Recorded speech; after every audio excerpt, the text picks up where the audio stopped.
आजको भिडियोमा हामीले क्वेसन नम्बर 9 देखि यताका क्वेसनहरु सल्भ गर्छौं। अघिल्लो भिडियोमा हामीले सर्ट 2 नम्बरमा सोधिने र 10 नम्बरमा सोधिएको क्वेसन नम्बर 8 सम्मको हिसाब गरिएको छौं। ल अब 9 नम्बरको गरौँ। हामीलाई भनेको छ पहिला गिभन जान्दै जाने। यहाँ हामीलाई दिएको छ assume that it is now January 1 2016। अहिले चाहिँ 2016 छ भनेर दियो हामीलाई। 2016 मा आउने the rate of inflation is expected to be 4% throughout 2016 सम्ममा 4% इन्फ्लेसन हुन्छ भनेर त्यो टाइमलाइन मेथडबाट गराउँदा हामीले सम्झिन र गर्न सजिलो हुन्छ। However increased government deficit and renewed vigor in the economy are expected to push inflation rate higher. Inflation rate higher हुँदैछ। Investor expect the inflation rate to be 5% in 2017. 2017 मा 5% इन्फ्लेसन छ। 6% in 2018, 6% in 2018 and 7% in 2019. 2019 मा 7% दिएको छ। The real risk free rate is currently 2%. Real risk free रेटलाई के स्टिकले denote गरिन्छ 2% भनेर दिएको छ। केही नै छैन, हामीले गिभन जान्दै गएपछि सबै सजिलो छ। Assume that no maturity risk premium is required on bond with 5 year or less to maturity. 5 year भन्दा कमकोमा एमआरपी दिएको छैन। The current interest rate on 5 year treasury bond is 8%. Interest on 5 year treasury bond is हामीलाई 8% भनेर दियो। अब question नम्बरमा ए मा हेरौँ। What is the average expected inflation rate over the next 4 year? IP4 भनेर निकाल्न दियो। हामी average expected inflation over next 4 year IP4 पहिलो वर्ष 4 छ, 5 6 7 यसैको एभरेज निकाल्दिन भने 4 ले भाग गरेपछि आयो 5.5 आयो। कति सजिलो। अनि बी नम्बरमा सोधेको छ हामीलाई what should be the prevailing interest rate on 4 year treasury बोन्डमा 4 year ट्रेजरी बोन्डको भनेर निकाल्दियो। अब हामीले लेखौँ 4 year ट्रेजरी बोन्डलाई 0.4 अनि यहाँ ट्रेजरी बोन्ड लेखिदिनु पर्छ, कहिले कर्पोरेट हुन्छ। एमआरपी दिएको छैन। के स्टिक प्लस IP4 हामीले के स्टिक भनेर हामीले पहिले गिभनमा सारेको थियौं 2% के स्टिक 2 अनि IP4 भनेको यही माथिर निकालिसकेछ 5.5 गर्दा 7.5 आयो। यसैगरी हामीले अब सी नम्बरमा सोधेछ what is the implied expected inflation rate in 2020 or year 5? 2020 मा इन्फ्लेसन कति हुन्छ भनेर सोधेको छ। Given the bond which mature in इन्डेट यिल्ड 8% र अर 0K5 I5 भनेर सोधेको छ। 0K5 हामीलाई 8% दिएको छ। I5 भनेको वाट माथि त हामीलाई 2019 सम्म जम्मा 4 वर्षको दिएको छ इन्फ्लेसन I4 सम्मको I5 निकाल्न पर्यो। I5 निकाल्नलाई 0K5 क्वेसनमा दिएको छ। के stick plus I1 I2 I3 I4 I5 divide by 5 गरिदिने। 0K5 हामीलाई 8 दिएको छ। के स्टिक हाम्रो 2 छ। फर्स्ट इयरको इन्फ्लेसन हामीलाई 4 दिएको, यहाँ 4 दिएको छ 4। सेकेन्डमा हामीलाई 5 दिएको छ 5 6 7 सम्म हामीलाई दिएको छ। I2 नि 5 6 7 I5 हामीलाई दिएको छैन, निकाल्ने I5 निकाल्ने डिभाइड बाइ 5 अनि यो 8 माइनस 2 गर्दा यता 6 भयो।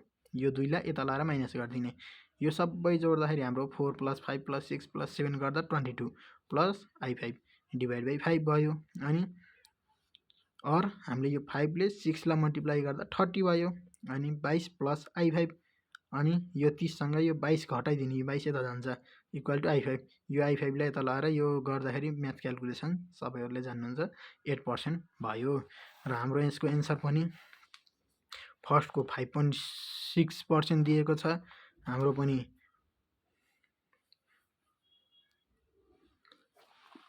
हामीलाई ए नम्बरको क्वेसनमा एन्सर 5.5 दिएको छ। हाम्रो पनि 5.5 आयो। बी नम्बरमा 7.5 दिएको छ, 7.5 आयो। सी नम्बरमा हामीलाई 8% दिएको छ, हाम्रो पनि 8 आयो I5। यसैगरी अब 10 नम्बर क्वेसनमा जाउँ। यहाँ जे भनेको छ त्यसलाई पहिला गिभन सार्दै गएपछि केही नै छैन। The real risk free rate of interest is 3%. The real risk free rate is 3% and expected to remain constant over time. Inflation is expected to be 2% per year for the next 3 year. next 3 year सम्म inflation for next 3 year भनेको I1 I2 I3 सम्ममा 2% हुँदै जान्छ। 4% per year for the next 5 year, next 5 इयरलाई हाम्रो 4% हुन्छ भनेर दिएको छ। Inflation for next year I4, I5, I6, I7, I8 सम्ममा 4% दिन्छ। The maturity risk premium is equal to 0.1 into time minus 1 भनेर दियो हामीलाई। होल टी भनेको टाइम टु म्याचुरिटी, एमआरपी भनेको 0.1 इन्टु टी माइनस 1 भनेर दिएको छ। Default risk premium for BBB bond is 1.3% अनि डिफल्ट रिस्क प्रिमियम भनेर नि हामीलाई दिएको छ। डिआरपी डिफल्ट रिस्क प्रिमियम 1.3% दिएको छ। अब what is the average expected inflation rate over the next 4 year, अघिल्लो क्वेसनमा जस्तो आइबी4 निकाल्न भनौँ। आइबी4 भनेको पहिलो 3 वर्षलाई हाम्रो दिएको छ 2 अनि नेक्स्टको 4 इयर्सलाई 4 दिएको छ, डिभाइड बाई 4 गर्दा 2.5 आयो। अब यसै गरी बी नम्बरमा हामीले के सोचेको छ, what is the yield on 4 year treasury bond, 4 इयरको ट्रेजरी बोन्ड निकाल्न भनौँ। अब हामीले निकाल्दियौँ 0K4 टीले डिनोट गर्ने कर्पोरेट र ट्रेजरी दिएको बेला झुकिन्न। फर्मुला हाम्रो केस्टिक प्लस आइबी4 प्लस एमआरपी, केस्टिक हामीलाई माथि नै 3 दिएको छ, 3 आह। अनि पछिबाट इन्फ्लेसन प्रिमियम 4 हामीले 2.5 माथि निकालिसक्यो, 2.5 आयो। अनि एमआरपी भनेको टी माइनस 1, 4 माइनस 1 गर्दा 3, 3 इन्टु 0.1 गर्दा 0.3। जस्तो के हुन्छ भन्दा एमआरपी यस्तोमा दियो भने टी भनेको हामीले 0K4 को निकाल्न भने यहाँ 4 ल्याउने, माइनस 1 गर्दाखेरि 3 भयो, 3 इन्टु 0.1 गर्दाखेरि हाम्रो 0.3 आउँछ। यसलाई सबैले जोडिदिएपछि 5.8% आयो। यसै गरी सीमा भनेको छ what is the yield on 4 year BB rate of corporate bond with liquidity risk premium 0.5% दिएको छ। लिक्विडिटी रिस्क 0.5% दिएर 0K4 को कर्पोरेट बोन्डको निकाल्न भनौँ हामीलाई। अब यहाँ निकाल्दियौँ 0K4 अन कर्पोरेट बोन्ड, केस्टिक प्लस आइबी4 plus MRP plus LRP plus DRP, केस्टिक माथि क्वेसनमा दिएको छ, नत्र हामीले यस्तो गरे नि हुन्छ। केस्टिक प्लस आइबी4 प्लस एमआरपी 4 त 4 इयरको यो सेम हो, यहीँको राखिदिने 3 प्लस 2.5 प्लस 0.3 अनि एलआरपी हामीलाई 0.5 दिएको छ क्वेसनमा अनि डिआरपी हामीलाई 1.3 दिएको छ। यसलाई जोड्दा 7.6% आयो, सेम दिएको छ। अनि what is the yield on 8 year treasury bond, माथि 0K4 को 4 इयर ट्रेजरी बोन्डको सोधेको थियो, अहिले 8 इयर ट्रेजरी बोन्ड सोधिदिउँ। 0K8 ट्रेजरी बोन्ड लेख्ने, केस्टिक सेम माथि नै दिएको छ प्लस आइपी8 प्लस एमआरपी। अब केस्टिक हामीले 3 दिएको छ। यो 3.25 आइपी कसरी आयो भन्दाखेरि हाम्रो 3 वर्षको इन्फ्लेसन 2% छ अनि 5 वर्षको 4%, 5 4 जा 20 प्लस 26 डिभाइड बाई 8 गर्दा हाम्रो 3.25 आउँछ। अनि एमआरपी कसरी same, MRP T minus MRP भनेको हाम्रो टी माइनस 1, यहाँ अब अहिले गरे जस्तो यहाँ 8 वर्षको दिएको छ नि 8 माइनस 1 7 इन्टु 0.1 गर्दा हाम्रो 0.7 आयो अनि 6.95%। यसै गरी यी नम्बरमा हामीलाई सोधेको छ what is the yield on 8 year BBB rate corporate bond with LRP 0.5% भनेर दियो। 8 इयर कर्पोरेट बोन्ड केस्टिक यही माथिको युज गरिदिने अनि आइपी8 सेम अनि एमआरपी 0.7, एलआरपी 0.5, डिआरपी 1.3 जोड्दाखेरि 8.75% आयो। हामीलाई 11 नम्बरको केही फरक किसिमको क्वेसन दिएको छ। यो अलिकति दिमाग लगाएर गर्नुपर्छ। यहाँ भनेको छ due to the recession in the inflation rate expected for the coming year is only 4%, पहिलो वर्षलाई 4% हुन्छ भनेर दिएको छ। हाइबर गिभन तान्दै जाउँ, given inflation for coming year I1 भनेको 4% दियो। अनि भनेको छ however the rate inflation rate in year 2 and thereafter is expected to be constant at some level above 4% भनेर दियो। Inflation rate for year 2 and thereafter, year 2बाट माथि जति वर्ष हुन्छ त्यतिसम्मको लागि हाम्रो इन्फ्लेसन प्रिमियम 4% हुन्छ भनेर दियो। 4%. Assume that real risk-free rate is 2%. Real risk-free rate is 2% for all the maturity that is expected. Theory fully explain the yield curve. There is no maturity risk premium. MRP हामीलाई दिएन, MRP भनेको हाम्रो 0 भयो। अनि यहाँ भनेको कुरा एकदम मेन सुन्न पर्ने कुरा हो। If 3-year treasury bond yield 3% point more their 1-year bond, हाम्रो 0K3 को के हुन्छ भन्दाखेरि 1 इयरमा जति आउँछ त्यसको 2% ले मोर हुन्छ भनेर दिएको छ। ल यसले गरौँ। अब हामीले भनेको छ 3-year treasury bond yield 3% point more than 1 year bond. Now 0K1 निकाल्न पर्यो, K stick plus IP1। K stick हामीलाई 2 दिएको छ, IP1 4, 4 डिभाइड बाई 1 गर्दा 4 नै भयो, 6%। अनि यहाँ भनेको छ 3-year treasury bond yield 3% point more than 1 year bond, so 0K3 भनेको 6%, 3 पोइन्टले बढी हुन्छ भनेको हैन। 0.1 मा 0K1 मा जति आउँछ त्यसको 3% ले बढी हुन्छ भनेको 6 + 3 9, 0K1 6 आएको छ, 3 पोइन्टले मोर हुन्छ भनेको 9। अगेन अब हाम्रो 0K3 आइसक्यो। अब यो निकाल्न पर्यो, 0K3 = K stick plus IP3। MRP हामीलाई दिएको छैन। 0K3 9 आयो, K stick 2 छ प्लस IP3, 9 मा 2 घटाउँदाखेरि यो 2 यता जान्छ 7, IP3 देयरफोर IP3 = 7%। अनि हामीलाई भने छ 7% IP3 आयो, therefore average inflation over next 3 year को IP3 7% आयो, so that IP3 = I1 + I2 + I3 divide by 3।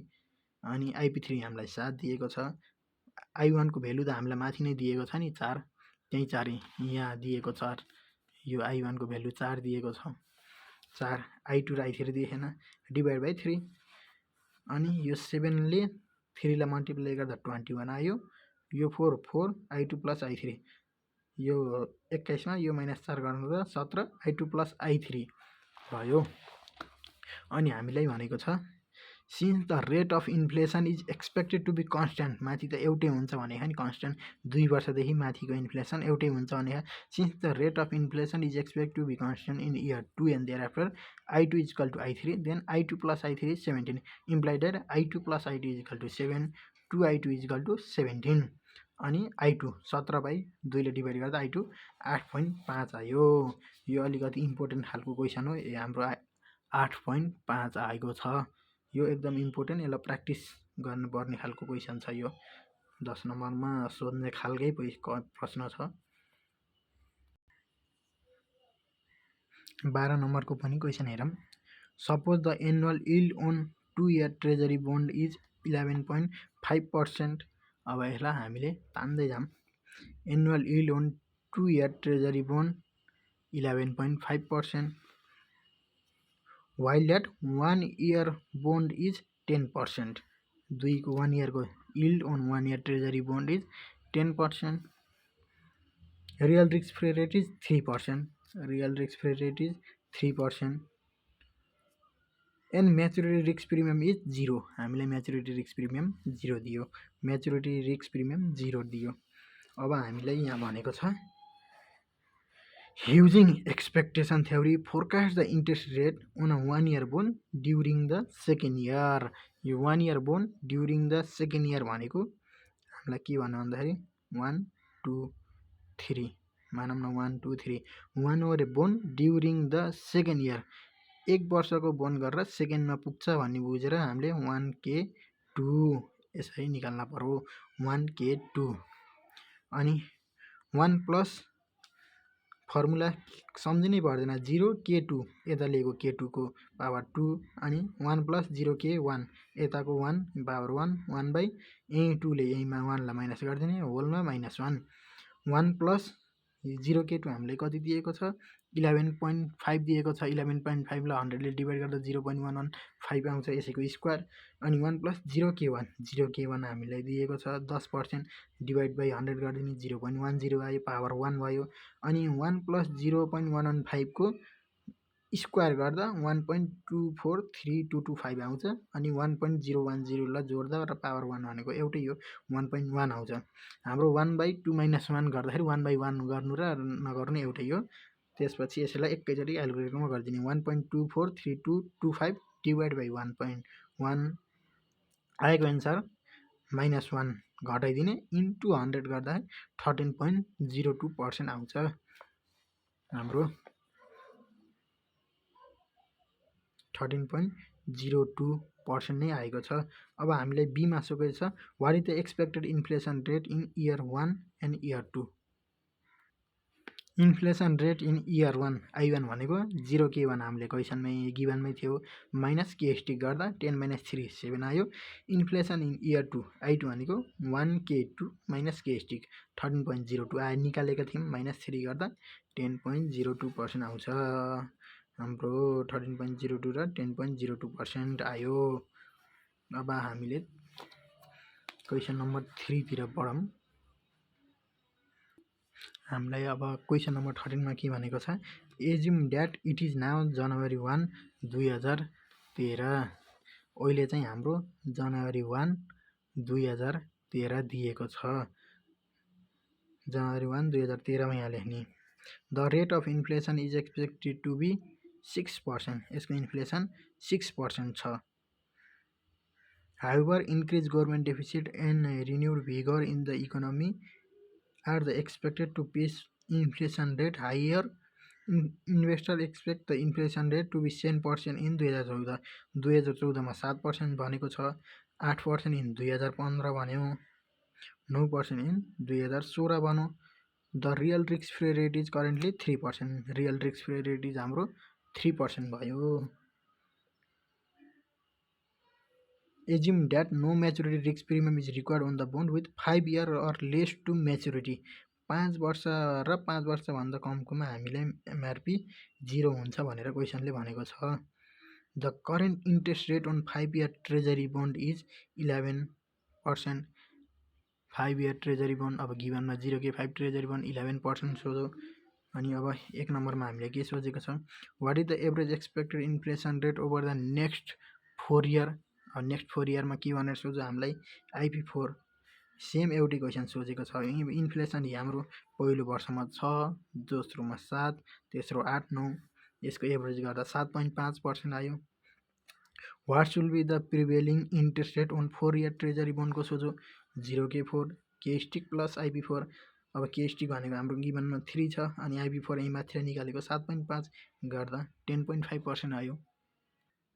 यसै गरी सी नम्बरमा हामीलाई सोधेको छ what is the implied expected inflation rate in 2017 और year 5 given that the bond which mature in that year yield 11। त्यो वर्षमा हुने इल्डको 11% दिएको छ, 0K5 11%। हामीलाई 2017 और I5 सोध्छ, अघिल्लो क्वेसनमा पनि त्यही सोचेको छ। नाउ 0K5 केस्टिक प्लस IP5 अनि 0K5 हामीले 11% दिएको छ, केस्टिक 3 IP5 उताको इयर 2013 मा 6 थियो, 2014 मा 7 8 9 I5 डिभाइड बाई 5 अनि यो 11 - 3 गर्दा 8 भयो। यो सबै जोड्दा 30 प्लस I5 डिभाइड बाई 5 अनि 5 8 जा 40 इक्वल टु 30 प्लस I5 भयो। देयरफोर I5 भनेको 40 मा -30 यता जाँदा 10 भयो, 10% आयो। यति नै हो, सिम्पल सजिलो छ।